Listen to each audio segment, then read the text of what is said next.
അങ്ങ് ഞങ്ങൾക്ക് നൽകിയിരിക്കുന്ന ജ്ഞാനം പൂർണ്ണമായിട്ട് ഞങ്ങളിൽ തുറക്കണമേ.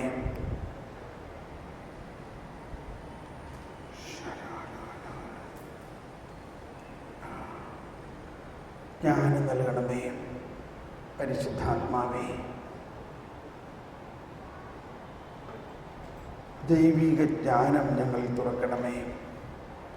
ദൈവിക രഹസ്യങ്ങൾ ഞങ്ങൾക്ക് വെളിപ്പെടുത്തി തരണമേ. ഓ പരിശുദ്ധാത്മാവേ, ദൈവിക രഹസ്യങ്ങൾ ഞങ്ങൾക്ക് വെളിപ്പെടുത്തി തരണമേ. ജ്ഞാനം നൽകണമേ.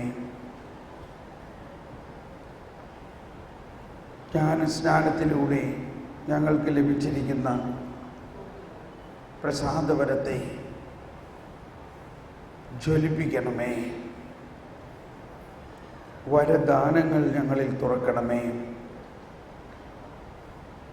ഞങ്ങളെ വിശുദ്ധീകരിക്കണമേ.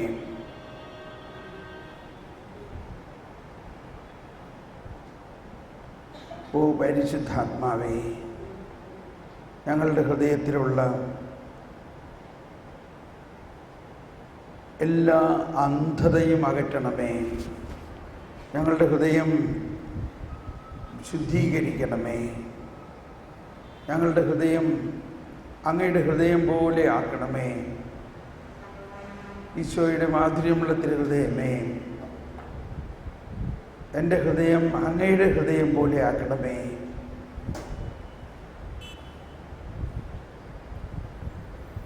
ഒരിക്കൽ കൂടി ഹൃദയത്തിൽ ആഴമായ ഒരു ബോധ്യത്തോടെ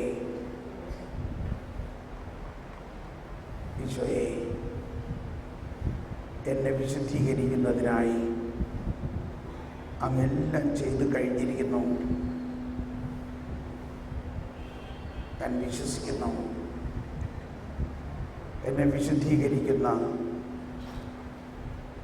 കൃപ എനിക്ക് ലഭിച്ചു കഴിഞ്ഞിരിക്കുന്നു.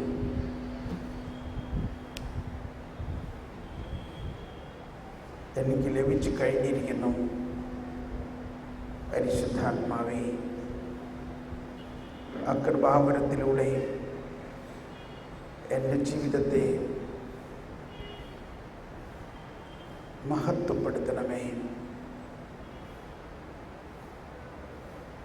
എന്നിലുള്ള എല്ലാ നന്മകളും അങ്ങെനിക്ക് നൽകിയിട്ടുള്ളത് ഈ ലോകം മുഴുവന് വേണ്ടി പ്രകാശമാകാനാണ്.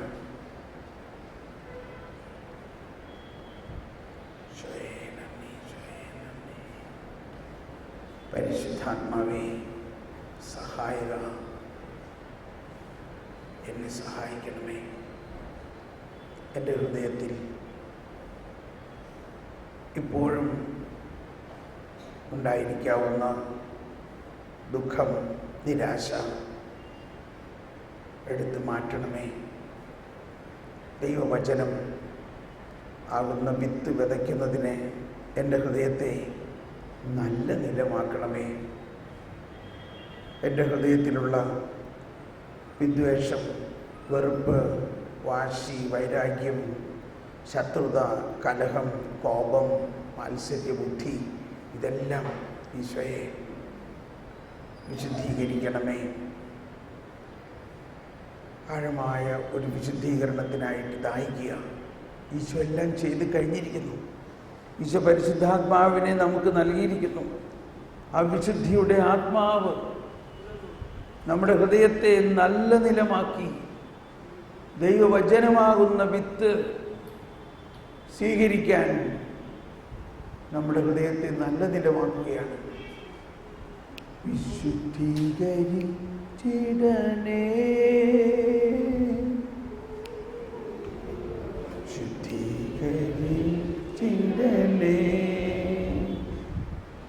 ദേഹവും ആത്മാവും മാനസവും പൂർണ്ണമായിച്ചിടണേ, വിശുദ്ധീകരിച്ചിടണേ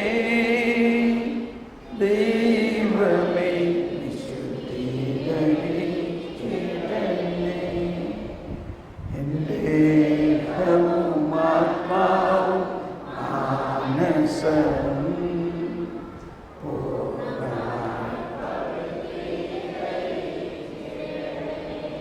ഒരു നിമിഷം നമ്മുടെ ഹൃദയത്തിൽ ആരോടെങ്കിലും വെറുപ്പോ വിദ്വേഷമോ ഉണ്ടെങ്കിൽ, ഈശോയെ, ഇപ്പോൾ ഞാൻ അങ്ങയുടെ നാമത്തിൽ ക്ഷമിക്കുന്നു. ഈശോ ക്ഷമിക്കുന്ന ശക്തിയാണ് നമുക്ക് നൽകിയത്. നമ്മൾ ക്ഷമിക്കാനും സ്നേഹിക്കാനും ശത്രുവിനെ പോലും മിത്രമാക്കാനുള്ള ശക്തിയാണ് പരിശുദ്ധാത്മാവ്. അത് നമുക്ക് നൽകിക്കഴിഞ്ഞിരിക്കുന്നു. ഓ പരിശുദ്ധാത്മാവേ, എന്നെ സഹായിക്കണേ. എൻ്റെ ഹൃദയത്തിൽ ആരോടെങ്കിലും വിദ്വേഷമോ വെറുപ്പോ ഉണ്ടെങ്കിൽ ഇപ്പോൾ എന്നെ സഹായിക്കണേ. എനിക്ക് വെളിപ്പെടുത്തി തരണമേ. അറിഞ്ഞറിയാതെയോ എന്നിൽ വന്നുപോയിട്ടുള്ള വിദ്വേഷത്തിൻ്റെ വേരുകളെ പിഴുതു മാറ്റണമേ. എന്നോട് തന്നെ എനിക്ക് ക്ഷമിക്കാനും എന്നെ തന്നെ സ്നേഹിക്കാനും ഞാൻ ദൈവത്തിൻ്റെ മകനാണ്, മകളാണ്. എന്നെപ്പോലെ എൻ്റെ അയൽക്കാരനെ സ്നേഹിക്കാൻ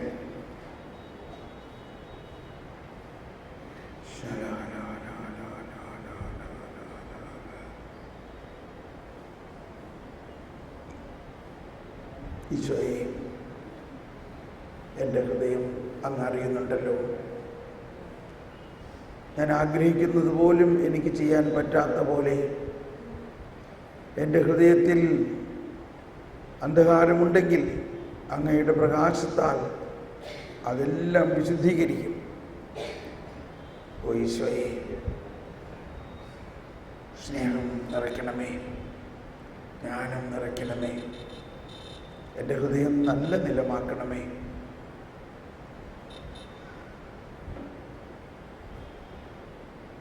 വിശുദ്ധീകരിച്ചിടണേ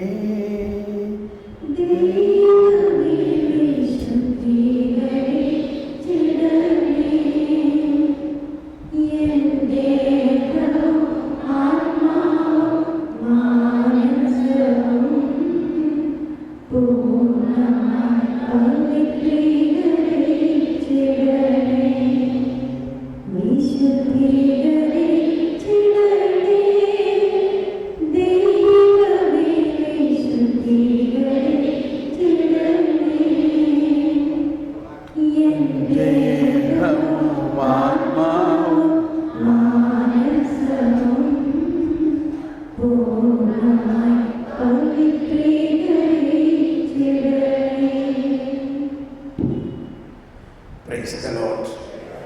Praise the Lord. Praise the Lord. Hallelujah.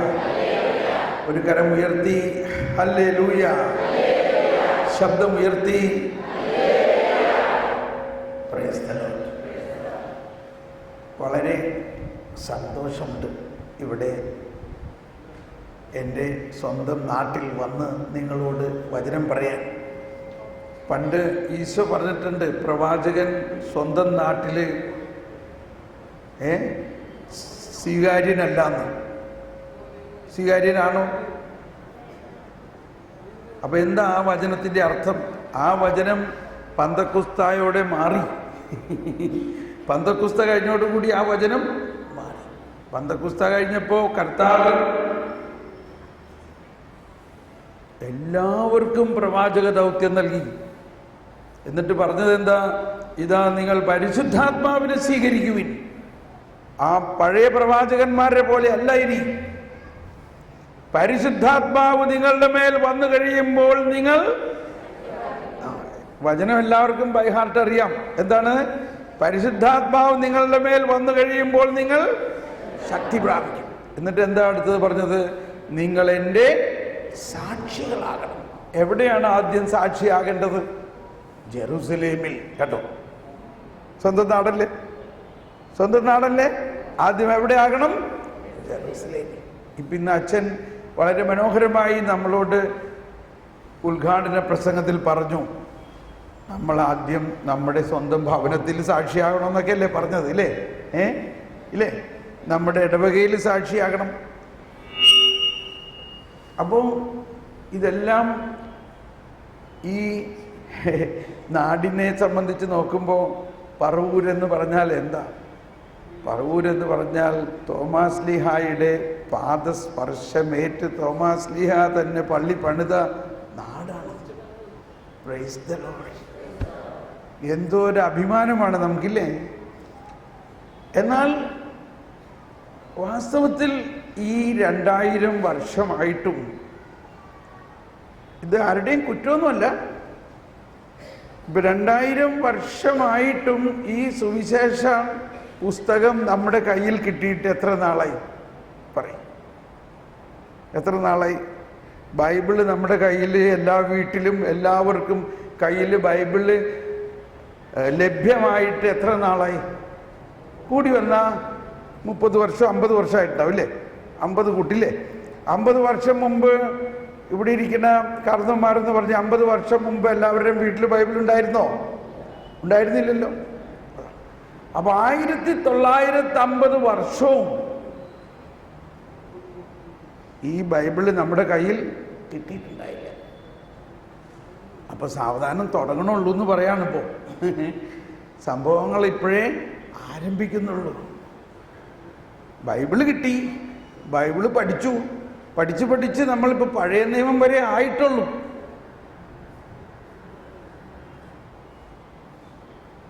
ഇനി നമ്മൾ എന്ത് പഠിക്കണം?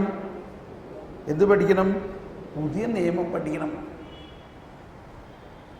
അതുകൊണ്ടാണ് ഈ വർഷം പരിശുദ്ധ പിതാവ് ഈ പുതിയ നിയമം എന്താണ് ഈ പുതിയ നിയമം? അതാണ് പരിശുദ്ധ പിതാവ് പറഞ്ഞത്, കരുണയാണ്. എന്താണത്? കരുണയാണ്. ഈ പുതിയ നിയമത്തിൽ ദൈവത്തിൻ്റെ മുഖം നമ്മളെ കാണിച്ചു തരുന്നു. എങ്ങനെ കാണിച്ചു തന്നെ? കരുണാസമ്പന്നനായ ദൈവം മനുഷ്യനായി അവതരിച്ചുകൊണ്ട് ആ കരുണയെ നമ്മളിലേക്ക് കൊണ്ടുവരികയാണ്. കൊണ്ടുവരിക എന്ന് മാത്രമല്ല, നമ്മുടെ ഭാഷയിൽ പറഞ്ഞാൽ എന്താണ് വിശുദ്ധ കുർബാന എന്ന് പറഞ്ഞാൽ? നമ്മുടെ ഭാഷയിൽ ദിവ്യകാരുണ്യമാണ്. ഒന്ന് പറഞ്ഞ എല്ലാവരും, ദിവ്യകാരുണ്യം. ഈ ദിവ്യകാരുണ്യത്തെ നമുക്ക് ഭക്ഷിക്കാൻ തന്നിരിക്കുന്നു. അപ്പൊ എന്താ നമ്മൾ ഭക്ഷിക്കുന്നത്? ദിവ്യകാരുണ്യമാണ്.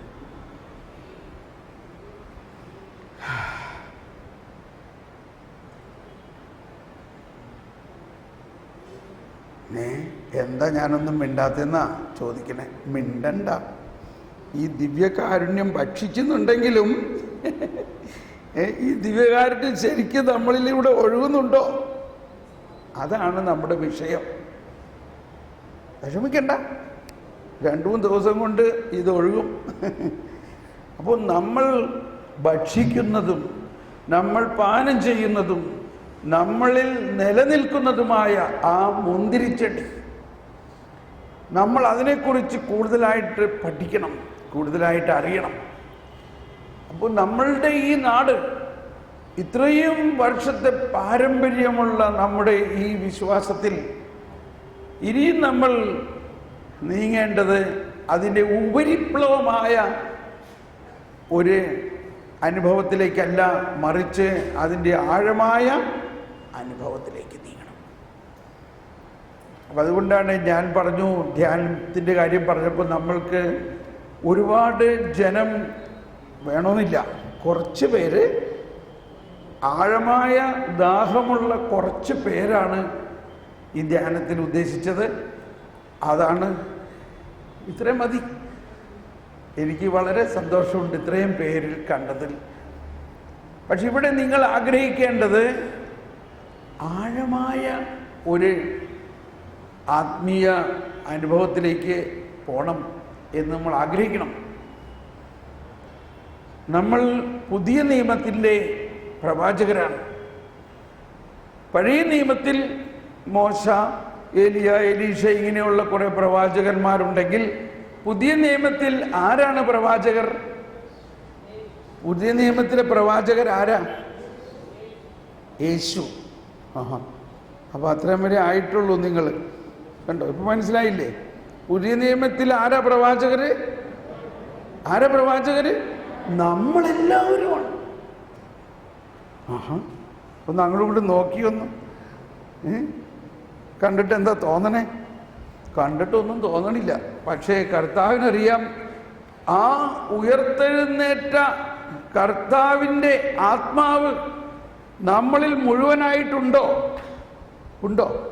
ഉയർത്തെഴുന്നേറ്റ കർത്താവ് ഈശോ മിശിഹ നമ്മളിൽ മുഴുവനായിട്ടുണ്ടോ? ഉണ്ടോ? അപ്പൊ നമ്മൾ ആരാ? നമ്മൾ ആരാ? പ്രവാചകൻ മാത്രമല്ല, മറ്റൊരു ക്രിസ്തുവാണ്. ഒന്ന് നോക്കി, അടുത്തിരിക്കുന്ന ആളെ നോക്കിയിട്ട് മറ്റൊരു ക്രിസ്തു ആണ് എന്നുള്ള ബോധ്യത്തിൽ നമ്മളപ്പോൾ എന്ത് പറയും? മറ്റൊരു ക്രിസ്തുവിനെ കണ്ടാൽ എന്ത് പറയും? മറ്റൊരു ക്രിസ്തുവിനെ കണ്ടാൽ എന്ത് പറയും? ഇപ്പൊ ഈശോ മിശിഹായ്ക്ക് സ്തുതി പറയണതിന്റെ അർത്ഥം മനസ്സിലായോ? ഒന്ന് ശരിക്കൊന്ന് പറഞ്ഞ്, നീ മറ്റൊരു ക്രിസ്തുവാണ്, ഈശോ മിശിഹായ്ക്കും സ്തുതിയായിരിക്കട്ടെ. ഒന്ന് ശരിക്കും പറഞ്ഞ്, നീ മറ്റൊരു ക്രിസ്തുവാണ്, അതുകൊണ്ട് ഈശോ മിശിഹായ്ക്കും സ്തുതിയായിരിക്കട്ടെ. ധ്യാനം കഴിഞ്ഞു. ഇത്ര മനസ്സിലായ പോരെ? ഇത് മനസ്സിലായാൽ മതി. നമ്മൾ ആരാണ്? നമ്മൾ ആരാണ് എന്ന് പറഞ്ഞ എല്ലാവരും, നമ്മൾ ആരാണ്? മറ്റൊരു ക്രിസ്തുവാണ്. ഇതിൽ കുറഞ്ഞ ഒരു പരിപാടിയും നമുക്ക് വേണ്ട. നമ്മൾ മറ്റൊരു ക്രിസ്തുവാണ്. നമ്മുടെ കൂടെ ബലവാനാം താവെന്നേക്കും രാജാവാം ദൈവം നമ്മോടൊത്തെന്നും യാക്കോബിൻ ദൈവം നമ്മുടെ തുണയെന്നും. നമ്മുടെ കൂടെ ദൈവം തന്നെ നമ്മുടെ കൂടെ വസിക്കുന്നു. അതിനല്ലേ നമ്മൾ പറയുന്നത് എന്താ? എമ്മാനുവേൽ എന്ന വാക്കിനർത്ഥം എന്താണ്? എമ്മാനുവേൽ എന്ന് പറഞ്ഞാൽ? ദൈവം നമ്മോട് കൂടെ. ഇത് പഴയ നിയമത്തിലൊരു പ്രവചനമായിരുന്നുവെങ്കിൽ എന്താ പുതിയ നിയമം എന്ന് പറയുന്നത്? ആ പ്രവചനം പൂർത്തിയായി. ആ പ്രവചനം എങ്ങനെ പൂർത്തിയായി? യേശു ദൈവപുത്രൻ മനുഷ്യനായി അവതരിച്ചതിലൂടെ പൂർത്തിയായി. ആ പ്രവചനം പൂർണ്ണമായി പൂർത്തിയാകുന്നത് ശരിക്കും ദൈവം നമ്മുടെ കൂടെ വരുമ്പോഴല്ലേ. അതെപ്പോഴും സംഭവിച്ചു? അതാണ് പെന്തക്കോസ്തായിലൂടെ, പരിശുദ്ധാത്മാവിലൂടെ ദൈവം മനുഷ്യരിൽ വന്നു വസിക്കുന്നു.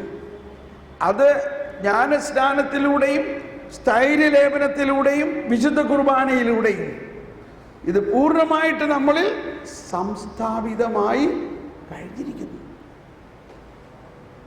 ഇപ്പോൾ നമുക്കുണ്ടാവുന്ന ഒരു ചെറിയ ബുദ്ധിമുട്ട്, സാധാരണ നമ്മൾ പ്രാർത്ഥനാ ഗ്രൂപ്പിലും കരിസ്മാറ്റിക് പ്രാർത്ഥനകളിൽ തന്നെ ഉള്ളൊരു ബുദ്ധിമുട്ട്, അപ്പോൾ പിന്നെ ഇനി പരിശുദ്ധാത്മാവേ വരണമേ, യേശുവേ വരണമേ എന്ന് പ്രാർത്ഥിക്കേണ്ട ആവശ്യമുണ്ടോ? പ്രാർത്ഥിക്കേണ്ട ആവശ്യമുണ്ടോ? ഇതൊക്കെയാണ് ഇനി ഉണ്ടാവേണ്ട വ്യത്യാസം. ഞാൻ ഒരു 40 വയസ്സിലാണ് പരിശുദ്ധാത്മാവിൻ്റെ ഈ അത്ഭുത അനുഭവം എനിക്കുണ്ടായത്. അതുവരയ്ക്കും ഞാനും പരിശുദ്ധാത്മാവെ എഴുന്നള്ളി വരണേ, പരിശുദ്ധാത്മാവെ പറന്നിറങ്ങണമേ എന്നെല്ലാം പ്രാർത്ഥിച്ചിരുന്നു. പക്ഷേ എൻ്റെ ഉള്ളിൽ വസിക്കുന്ന പരിശുദ്ധാത്മാവ് എന്നോട് സംസാരിക്കണു. Praise the Lord. എൻ്റെ ഉള്ളിൽ വസിക്കുന്ന പരിശുദ്ധാത്മാവിൻ്റെ ഒരു അനുഭവം എനിക്കുണ്ടായപ്പോഴാണ് പിന്നെ ഒരിക്കലും പരിശുദ്ധാത്മാവെ വരണമെന്നൊക്കെ നമ്മൾ പാടും പ്രാർത്ഥിക്കുകയൊക്കെ ചെയ്യുമെങ്കിലും നമ്മളിൽ വസിക്കുന്ന ആ പരിശുദ്ധാത്മാവിനെ നമുക്കങ്ങ് അനുഭവമായി ആണ് പ്രാർത്ഥിക്കുന്നത്. അപ്പം നമ്മളിൽ വസിക്കുന്ന പരിശുദ്ധാത്മാവിനെ അനുഭവിച്ച് പ്രാർത്ഥിക്കുമ്പോൾ, പരിശുദ്ധാത്മാവെ വരണമേ എന്ന് പ്രാർത്ഥിക്കുമ്പോൾ അതിൻ്റെ അർത്ഥം എന്താ? ഇപ്പം നമ്മൾ വീട്ടിൽ അമ്മച്ചി ഭക്ഷണമൊക്കെ റെഡിയാക്കി, അപ്പോൾ അപ്പൻ അവിടെ അടുത്ത മുറിയിൽ എന്തോ കാര്യം ചെയ്തുകൊണ്ടിരിക്കുക. അപ്പോൾ പിള്ളേരോട് പറയും, മോളെ അപ്പനെ വിളിക്ക്, അപ്പനെ വിളിക്ക്, ഭക്ഷണം റെഡിയായി എന്ന് പറയും. അപ്പോൾ പിള്ളേരോടനെ അപ്പാ വേഗം വാ, ഭക്ഷണം റെഡിയായി. ഇപ്പം അപ്പൻ എവിടെ നിന്നാണ് വരണേ? അപ്പൻ വീട്ടിൽ തന്നെ ഉണ്ട്. അപ്പൻ ദൂരെയെങ്ങും അല്ല, അപ്പൻ വീട്ടിൽ തന്നെയുണ്ട്. അപ്പൻ വീട്ടിൽ തന്നെയുണ്ട്. ഒന്ന് പറഞ്ഞ എല്ലാവരും, അപ്പൻ വീട്ടിൽ തന്നെയുണ്ട്. അങ്ങനെ വീട്ടിൽ തന്നെയുള്ള, നമ്മുടെ ഹൃദയത്തിൽ തന്നെയുള്ള ഒരപ്പൻ, നമ്മുടെ ഹൃദയത്തിൽ തന്നെയുള്ള പിതാവ്, നമ്മുടെ ഹൃദയത്തിൽ തന്നെയുള്ള പരിശുദ്ധാത്മാവ്, നമ്മുടെ ഹൃദയത്തിൽ തന്നെയുള്ള ഈശോ, ഇവരുമായിട്ട് നമ്മൾ ലയിച്ച് ജീവിക്കുന്ന ഒരവസ്ഥയാണ് ക്രിസ്തീയത എന്ന് പറയുന്നത്. ഇത് പഴയ നിയമത്തിൽ ഉണ്ടായിരുന്നില്ല, പക്ഷെ പഴയ നിയമം അതിനു വേണ്ടിയുള്ള ഒരുക്കമായിരുന്നു. പുതിയ നിയമത്തിൽ ഇത് സംസ്ഥാപിതമാക്കിയിരിക്കുന്നു. ഈ വ്യത്യാസം നമ്മൾ മനസ്സിലാക്കണം. പുതിയ നിയമത്തിൽ ഇതെല്ലാം നമുക്ക് നിയമം എന്നാണ് പറയുന്നതെങ്കിലും ടെസ്റ്റ്മെന്റ്, പുതിയ ഉടമ്പടി. ടെസ്റ്റ്മെന്റ് എന്ന് പറഞ്ഞാൽ എന്താ അർത്ഥം? ടെസ്റ്റ്മെന്റ് എന്ന് പറഞ്ഞാൽ അപ്പൻ മരിക്കണേക്ക് മുമ്പ് മക്കൾക്ക് തൻ്റെ സ്വത്തുകളെല്ലാം എഴുതി വയ്ക്കുന്നതിനാണല്ലോ ടെസ്റ്റ്മെന്റ് എന്ന് പറയുന്നത്, ഇല്ലേ? അത് തന്നെയാണ് ഇവിടെ അർത്ഥം, ന്യൂ ടെസ്റ്റ്മെന്റ്. അപ്പൊ പണ്ട് അപ്പൻ എഴുതി വെച്ചിരുന്നു ഒരു ടെസ്റ്റ്മെന്റ്, പക്ഷെ അപ്പൻ മരിച്ചില്ല, കുറെ നാളും കൂടി ജീവിക്കുകയാണ്. അങ്ങനെ കുറെ നാൾ കഴിഞ്ഞപ്പോൾ അപ്പന് തോന്നി ആ ടെസ്റ്റ്മെന്റ് ശരിയല്ല, ഇന്നവർക്കൊക്കെ ഇന്നമാതിരി കൊടുക്കാം, അല്ലെങ്കിൽ അപ്പൻ കുറച്ചൊക്കെ അവിടെ അപ്പൻ്റെ പേരിൽ തന്നെ എഴുതി വെച്ചിട്ടുണ്ടായിരുന്നു. ആ ടെസ്റ്റ്മെന്റ് മാറ്റി എല്ലാ മക്കൾക്ക് കൊടുക്കാനായിട്ട് അങ്ങ് തീരുമാനിച്ചിട്ട് ഒരു പുതിയ ടെസ്റ്റ്മെന്റ് എഴുതി. പുതിയ ടെസ്റ്റ്മെന്റ് എഴുതി കഴിഞ്ഞാൽ പിന്നെ ഏതാണ് പ്രാവർത്തികമാകുക? പഴയതോ പുതിയതോ? നേരെ കിടക്കണ കണക്ക, ഇല്ലേ? ഇതെന്ന് പ്രാവർത്തികമാകും? ഈ പുതിയ ടെസ്റ്റ്മെന്റ് എപ്പോഴാ പ്രാവർത്തികമാകണത്? അപ്പച്ചൻ മരിച്ചു കഴിഞ്ഞതിന് ശേഷം. അതാണ് സംഭവിച്ചതെല്ലാം. ടെസ്റ്റ്മെന്റ് എഴുതി. യേശു കർത്താവ് മരിച്ചു കഴിഞ്ഞതിന് ശേഷം പന്തക്കുസ്തായിലൂടെ ഈ ടെസ്റ്റ്മെന്റ് അനുസരിച്ചുള്ള എല്ലാ ഓഹരിയും നമുക്ക് കിട്ടുകയാണ്. നമ്മുടെ ഓഹരി അളന്ന്, അതാണ് സങ്കീർത്തനം 16 പറയുന്നത്, എനിക്ക് അളന്ന് തരണേ. ഓഹരി ഒന്ന് പാടിയ സങ്കീർത്തനം 16. വാനെന്റെ ഓഹരിയും പാനപാത്രം, ആ കടലാസിലുണ്ട് സങ്കീർത്തനം 16.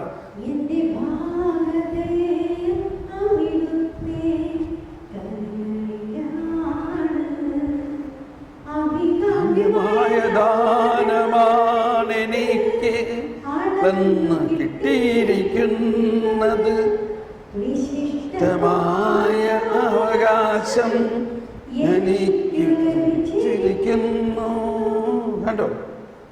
ഈ പദങ്ങളൊക്കെ പറയുന്നത് നമ്മൾക്ക് മനസ്സിലാവുന്ന ഭാഷയിലാണ്. അളന്ന് കിട്ടിയിരിക്കണം, ഇല്ലേ? നമ്മൾ അപ്പൻ്റെ മരണശേഷം അല്ലെങ്കിൽ അപ്പം മരിക്കണേക്ക് മുമ്പ് തന്നെ അപ്പൻ എന്താ പറയണത്?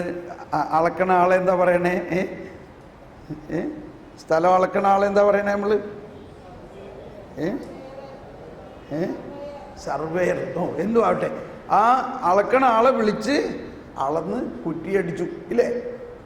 സമാധാനമായി എല്ലാവർക്കും. നമുക്ക് ഓരോരുത്തർക്കുമുള്ള ഓഹരി അളന്ന് കിട്ടിയിരിക്കുന്നല്ലോ എഴുതിയിരിക്കണേ ഇവിടെ. ഇത് പഴയ നിയമത്തിൽ പ്രവചിച്ചിരിക്കുകയാണ്. പക്ഷെ ഇത് എവിടെ നടപ്പാകുന്നത്? കർത്താവ് ഈശോ മിശിഹാ വന്നു കഴിഞ്ഞപ്പോഴാണ് നടപ്പാകുന്നത്.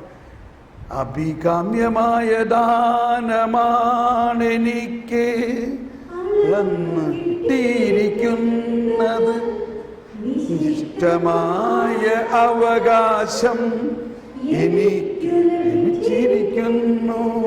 കണ്ടോ? കണ്ടോ? കൃത്യമായിട്ട് പറയുന്നില്ലേ? ഇനി മനസ്സിലാകേണ്ടത്, നമ്മളുടെ അപ്പൻ മരിക്കുന്ന സമയത്ത് സപ്പോസ് നമ്മൾ 10 മക്കളുണ്ടെങ്കിൽ 10 ഏക്കർ സ്ഥലമുണ്ട്. ഇതിൽ ഓരോ മക്കൾക്കും 1 ഏക്കർ വെച്ച് അളന്നു കൊടുത്തു. പക്ഷേ ദൈവത്തിൻ്റെ ദാനവും നമ്മുടെ ഈ അപ്പൻ്റെ ഭൗതികമായ ദാനവും തമ്മിലൊരു വ്യത്യാസമുണ്ട്. ഇതാണ് ശരിക്കും മനസ്സിലാകേണ്ടത്. നമ്മൾ ചെറുപ്പം മുതലേ പഠിച്ചേക്കണ കണക്ക്, മാത്തമാറ്റിക്സ്, 1 1 2, 2 2 4, 4 4, ഈ മാത്തമാറ്റിക്സ് അല്ല കർത്താവിൻ്റെ മാത്തമാറ്റിക്സ്. അഥവാ അത് ഭൗതികമായ മാനമാണ്. എൻ്റെ അവകാശമായ ഓഹരി എനിക്ക് അളന്നു കിട്ടിയിരിക്കുന്നു, മനസ്സിലായല്ലോ. പക്ഷേ ഇത് ഏത് രീതിയിലാണ് ഭാഷ ഉപയോഗിച്ചിരിക്കുന്നത്? നമ്മളുടെ അപ്പൻ മരിക്കുന്നതിന് മുമ്പ് അളന്നു തരുന്ന കാര്യമാണ്. പക്ഷെ അതിൻ്റെ ആദ്യം പറഞ്ഞിരിക്കുന്ന ഒരു കാര്യമുണ്ട്. എന്താണ് പറഞ്ഞിരിക്കുന്നത്? കർത്താവാണെൻ്റെ ഓഹരിയും പാനപാത്രവും. ഒന്ന് പാടി എല്ലാവരും. കർത്താവാണെൻ്റെ ഓഹരിയും. ഒന്ന് ശബ്ദമുയർത്തി എല്ലാവരും പാടിയേ. കർത്താവാണെൻ്റെ ഓഹരിയും.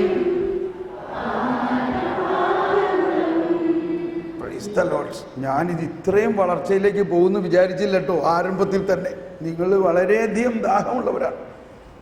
ഇത് ഒരു വളർച്ചാധ്യാനത്തിൻ്റെ 2 ദിവസം കഴിയുമ്പോൾ എടുക്കാറുള്ള സബ്ജക്റ്റാണിത്. തുടക്കത്തിൽ തന്നെ വരികയാണ്. എല്ലാവർക്കും മനസ്സിലായോ ഇല്ലയോ? മനസ്സിലാവുന്നുണ്ടല്ലോ. എന്താണ് ഇവിടെ പറഞ്ഞിരിക്കുന്നത്? എന്താണ് നമ്മുടെ ഓഹരി? എന്താണ് നമ്മുടെ ഓഹരി? ഒന്നുകൂടി ശബ്ദമുയർത്തി. എന്താണ് നമ്മുടെ ഓഹരി? ഒന്ന് പാടിയേ. ഓഹരിയും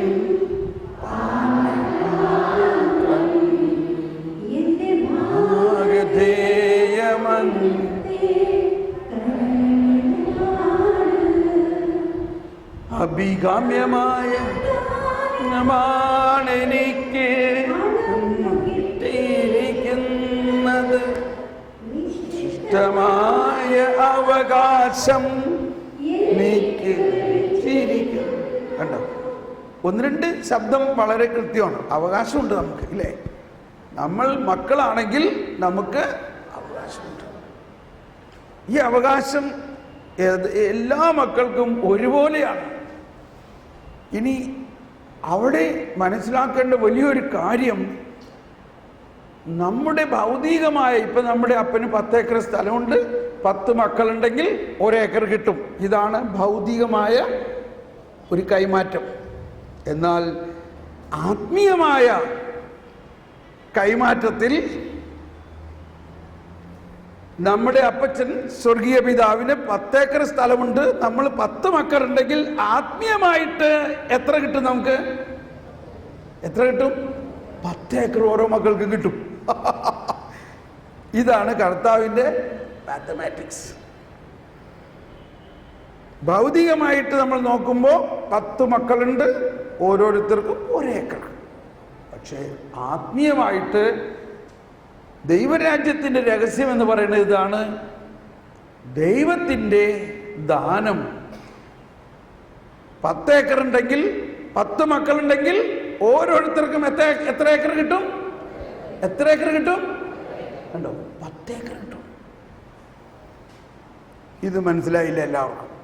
അതാണ് നമ്മളുടെ ഈ ധ്യാനത്തിൽ മനസ്സിലാക്കേണ്ടത്. എന്തുകൊണ്ടാണ്? കർത്താവാണെൻ്റെ ഓഹരിയും. എന്താണ് നമുക്ക് ഈ അളന്നു തരുന്നത്? അളന്നു തരുന്നത് കർത്താവിനെ തന്നെയാണ്. ദൈവം എന്താ നമുക്ക് തന്ന ഏറ്റവും വലിയ ദാനം? ദൈവം നമുക്ക് തന്ന ഏറ്റവും വലിയ ദാനം തൻ്റെ ഏക മകനായ ദൈവത്തെ തന്നെയാണ് തന്നത്. ഇതിൽ കൂടുതൽ എന്ത് തരണം? കർത്താവാണെൻ്റെ ഓഹരിയും പാനപാത്രവും. ഈ പാനപാത്രം എന്നൊക്കെ പറയുന്നതിന് അർത്ഥം വളരെ ആഴമായ അർത്ഥമുണ്ട്. അത് നമുക്ക് പിന്നെ പഠിക്കാം. അറ്റ്ലീസ്റ്റ് ഈ ഓഹരി തന്നെ ഒന്ന് പഠിക്കാം.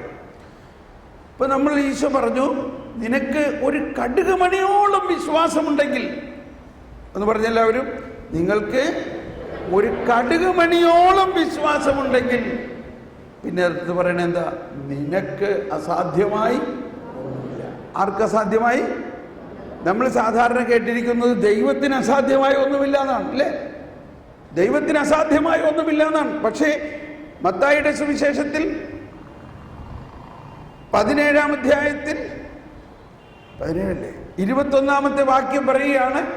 മത്തായിയുടെ സുവിശേഷത്തിൽ 17-ാം അധ്യായത്തിൽ 21-ാമത്തെ വാക്യത്തിൽ പറയുകയാണ്,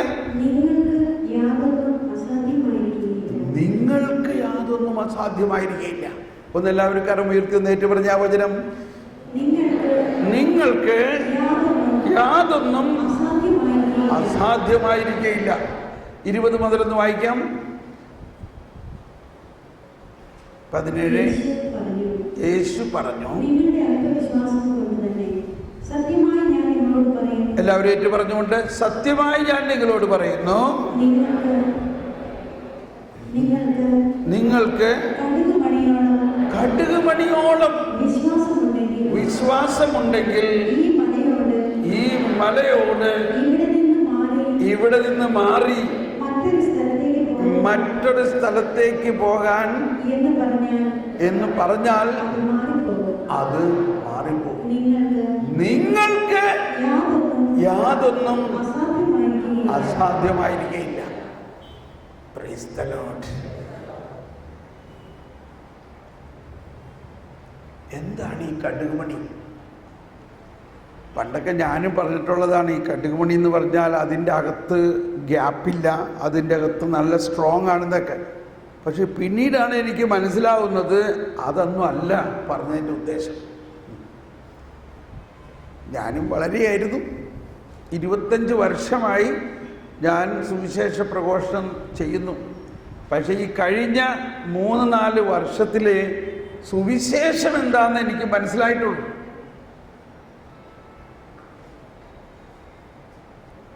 സുവിശേഷം എന്താണ് ഈ സുവിശേഷം? അതാണ് ആ സദ്വാർത്ത എന്ന് പറഞ്ഞാൽ എന്താണെന്നുള്ളത് മനസ്സിലായി വരുന്നേ ഉള്ളൂ. അതാ ഞാൻ പറഞ്ഞത്, നമ്മൾ ഇത്രയും നാളും പഴയ നിയമം വരെ പഠിച്ചിട്ടുള്ളൂ. ഈ വർഷം നമ്മൾ പുതിയ നിയമം പഠിക്കുകയാണ്. അതുകൊണ്ട് വളരെ ശ്രദ്ധിച്ചോ. ഒരു കാര്യത്തിൽ പൗലോസ്ലീഹയുടെ ഈ ലേഖന ഭാഗം നമുക്ക് മനസ്സിലാക്കാം. പുതിയത് വരുമ്പോൾ പഴയത് താനെ മാറിക്കോളും. പൂർണ്ണമായത് ഉത്ഭവിക്കുമ്പോൾ അപൂർണമായത് അസ്തമിക്കും. പാമ്പിൻ്റെ പടം കൊഴിയണത് എപ്പോഴാ? പാമ്പിൻ്റെ പടം പൊഴിയണത് എപ്പോഴാ? പുതിയ തൊലി വരുമ്പോൾ പഴയ തൊലി താനെ പോകും. നിങ്ങൾക്ക് എന്ത് വേണം? ഒരു പുതിയ തൊലി വേണോ? ഒരു പുതിയ പടം വേണോ? അതാണ് നമ്മൾ ആഗ്രഹിക്കേണ്ടത്. അതിനാണ് നമ്മൾ കരിസ്മാറ്റിക്കിൽ പറയുന്നത് പുതിയ സൃഷ്ടി ആവുക എന്നതാണ് സർവപ്രധാനം. നമ്മൾ പറയാറില്ലേ, പുതിയ സൃഷ്ടി ആവുക. പക്ഷെ നമ്മൾ ഒട്ടും വിഷമിക്കണ്ട. നമ്മൾക്ക് നമ്മളെ തന്നെ പുതിയ സൃഷ്ടിയാക്കാൻ പറ്റുമോ? ഇവിടെ നമ്മുടെ കൂടെ എത്രയോ വർഷങ്ങളായിട്ട് നവീകരണത്തിലുള്ള ആളുകളുണ്ട്. എന്നിട്ടും നമ്മുടെ പ്രശ്നം എന്താണ്? ചില കാര്യങ്ങൾ ഇപ്പോഴും നമ്മളെ വിട്ടു പോകണമില്ല, നമുക്ക് മാറ്റാനും പറ്റണില്ല. ആശ്വസിക്കുക, നമുക്ക് മാറ്റാൻ പറ്റില്ല. ആര് മാറ്റും? ആര് മാറ്റണം? കർത്താവ് ഈശോ മിശിഹ പരിശുദ്ധാത്മാവിലൂടെ മാറ്റും. ഇത് അതിന് ചില അടിസ്ഥാന കാര്യമാണ് ഈ പറയണത്. എന്ത് മാറുമെന്നാ പറയണേ? മല പോലും മാറും. ഈ മല എവിടെയാ? പുറത്തൊന്നും അല്ല, നമ്മുടെ അകത്ത് തന്നെയാണ്. നമ്മുടെ അകത്തൊരു മലയുണ്ടോ? നമുക്ക് മാറ്റാൻ പറ്റാത്തൊരു മലയുണ്ടോ? പക്ഷെ ഇവിടെ പറയാണ്, നിനക്ക് എന്തുണ്ടെങ്കിൽ ഇത് മാറും. എന്തുണ്ടെങ്കിൽ ഇത് മാറും? കടുകുമണി. ഈശോയുടെ പ്രബോധനങ്ങൾ വീട്ടമ്മമാർക്ക് വളരെ കൃത്യം മനസ്സിലാവുന്നതാണ്. 3 കാര്യം മനസ്സിലായാൽ മതി. എന്താ? കടുകുമണി, ഉപ്പ്, പുളിപ്പ്. കണ്ടോ? ഇത് 3ഉം ശരിക്കും എല്ലാ ദിവസവും കൈകാര്യം ചെയ്യണവരാരാ? വീട്ടമ്മമാരല്ലേ? കണ്ടോ? ഇന്നും 2000 വർഷമായിട്ടും ഈ ഉപമകളിലെ വല്ല വ്യത്യാസമുണ്ടോ? പുളിപ്പെടുത്തു, അപ്പത്തിന് മാവ് കുഴച്ചു, പുളിപ്പ് അതിനകത്ത് ചേർക്കണയ്ക്ക് മുമ്പ് അമ്മച്ചി ഒന്ന് തൊട്ട് നാക്കത്ത് വയ്ക്കും. എന്തിനാ? പുളിപ്പിന് വീര്യമുണ്ടോ എന്ന്. ഇല്ലേ? പുളിപ്പിന് വീര്യമുണ്ടോ? തൊട്ട് നോക്കിയപ്പോൾ എന്താ? പുളിപ്പിന് വീര്യമില്ല. അപ്പോൾ മക്കളോട് പണ്ടതൊക്കെ ആണെങ്കിൽ നമ്മൾ ആ ഷാപ്പിൽ പോയിട്ട് ഇച്ചിരി കള്ള് മേടിച്ചുകൊണ്ടിരാൻ പറയും. ഇല്ലേ? എന്തിനാ? ആ കള്ള് പുളിപ്പ്, വീര്യമുള്ള കള്ള്. ഇളം കള്ളൊഴിച്ച് വെച്ചാൽ അപ്പം പുളിക്കോ? ഇല്ല. പുളിക്കായിരിക്കില്ല, എനിക്കറിയില്ല. എന്നാലും ഒരു ഉദാഹരണം പറയാണ്. എന്ത് വേണം പുളിപ്പിനെ? വീര്യം വേണം. ആ വീര്യമുള്ള പുളിപ്പ് മാവിൽ ചേർക്കുകയാണെങ്കിൽ, ഒന്ന് ചിന്തിച്ചോട്ടോ, നമ്മളുടെ നമുക്കുണ്ടാകുന്ന ആ ഒരു അവബോധം. നമ്മൾ ആ വീര്യമുള്ള പുളിപ്പ് ഈ മാവിൽ ചേർക്കുമ്പോൾ നമുക്ക് നല്ല ഒരു ഉറപ്പാണ്, നാളെ രാവിലെ അപ്പമുണ്ടാക്കാൻ ഈ മാവ് വീർത്ത് ശരിക്കും നല്ല വീർത്തിരിക്കണ അപ്പം ഉണ്ടാക്കാൻ പറ്റുമെന്ന് അതാണ് ഈ വിശ്വാസം എന്ന് പറയുന്നത്. അപ്പം കാണുന്നില്ല ഇല്ലേ? അപ്പം വീർത്തതായിട്ട് നമ്മൾ കാണുന്നുണ്ടോ? കാണുന്നില്ല. പക്ഷെ ഈ പുളിപ്പ് ചേർത്താൽ നമ്മൾ ഭാവനയിൽ കണ്ടു കഴിഞ്ഞു, നാളെ രാവിലെ ആകുമ്പോഴേക്കും ഈ മാവ് വീർത്ത് അപ്പം ഉണ്ടാക്കാൻ പറ്റും. പുളിപ്പ്, ഉപ്പ്. ഈശോ പറഞ്ഞു, ഉപ്പിന് ഉറ കെട്ടുപോയാൽ പിന്നെ ആ ഉപ്പ് കൊണ്ട് എന്ത് പ്രയോജനം? അതുകൊണ്ട് ഉപ്പിന് ഉറയുണ്ടാകണം. എന്ന പോലെ ഈ 3 സാധനത്തിന് നമ്മൾ പഠിച്ചാൽ മതി. എന്താണ്? കടുകുമണി, ഉപ്പ്, പുളിപ്പ്. ഇത് 3ഉം മനസ്സിലാക്കിയാൽ അതാണ് ക്രിസ്തീയ ജീവിതത്തിന് ഇത്രയും മതി.